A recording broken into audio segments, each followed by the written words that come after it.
So is a big rate cut and a middle-class tax cut what's needed to keep this economy moving forward? Let's bring in former Dallas Federal Reserve Advisor Danielle DiMartino Booth and market watchers Scott Martin and Lee Munson. Great to see everybody this morning. Danielle, let me kick it off with you. Your reaction to a full cut by the Federal Reserve and potentially a cut in payroll taxes. Well, it looks like the president is hoping that the country can go out there double-barreled and answer what the European Central Bank, what the Europeans have been promised, which is basically rate cuts and quantitative easing. He wants to put some fiscal stimulus on top of that really targets the middle class, and then capital gains tax cuts as well to hold the stock market together. So it really does seem like a perfect Goldilocks scenario if he was able to wave a magic wand and make this happen overnight. I don't know how willing Jay Powell and his peers are going to be to launch such, that type of a shock and awe campaign that was really emblematic of some of the crisis years when the economy was truly in much more than a recession. Yeah, Scott Martin, how do you see it? Well, it's funny. I mean, talking about '07, I remember that fall very well. I got married that fall, and other than that event, it was a really bad fall because, to Danielle's point, the Fed was cutting rates faster than we could even see them being cut, and it didn't help. We went into a major financial crisis, and that's what I think worries me here with the Fed on the other side now, as the president has pointed out, is that they raised too fast. I think they've been too hawkish. Even when we got the cut recently at the end of July, Maria, Powell says, well, this is a mid-cycle adjustment. Don't get used to this. We're not going to be this nice. So it still, to me, boggles my mind that you have the 30-year government bond, my friends, a skosh over 2%, the Fed funds overnight target rate at 2.25%. That tells you it's too high. Yeah. They need to listen to the markets, not the president, and cut some more. Yeah, look at the 10-year where that is. I mean, it's just extraordinary what we're looking at here, Lee Munson. Your reaction? Do you want to see a cut? I want to see a cut, and I'll tell you why. I mean, if you ask a lot of bond traders right now, they already think that we're going to see 3 cuts, maybe 75 basis points before the end of the year. So the president's not that far off. Number 2, I think this is going to be something that's going to help farmers. I mean, I'm in New Mexico.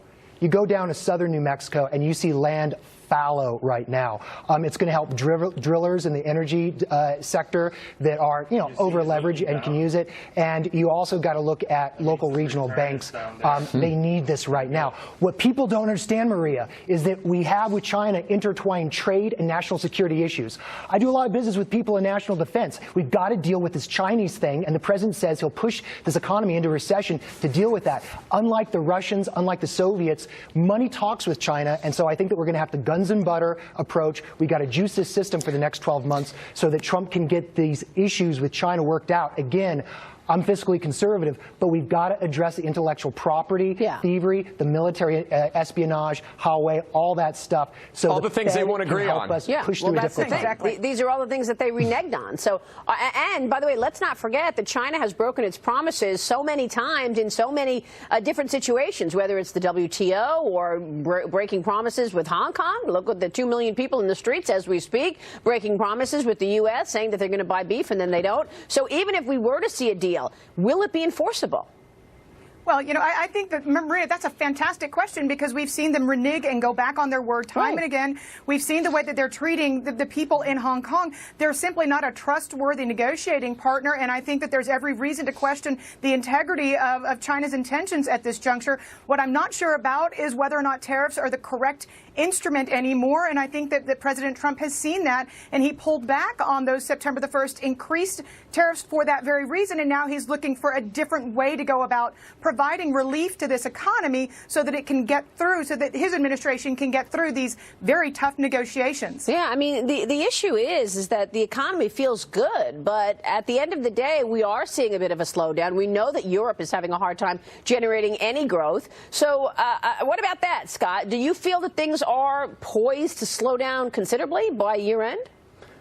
I don't know about considerably. I think the slowdown's already begun. I mean, I think you mentioned it. It's overseas. It's definitely in the U.S. The housing market, I know home builder sentiment's good, but housing prices, from my eye, in certain areas that have been good, have slowed down. Yeah. Home buyer sentiment's kind of cooled off. We've seen business sentiment waver a bit. Consumer sentiment recently fell off some highs. So I think a slowdown is imminent, if not here already, Maria. But yes, it's not a major slowdown, but one that needs to be helped along a little bit. Lee Munson, real quick, would you buy into this sell-off or stay on the sidelines here? buy in the sell-off, buy what's beaten up. Okay. We've got 12 more months.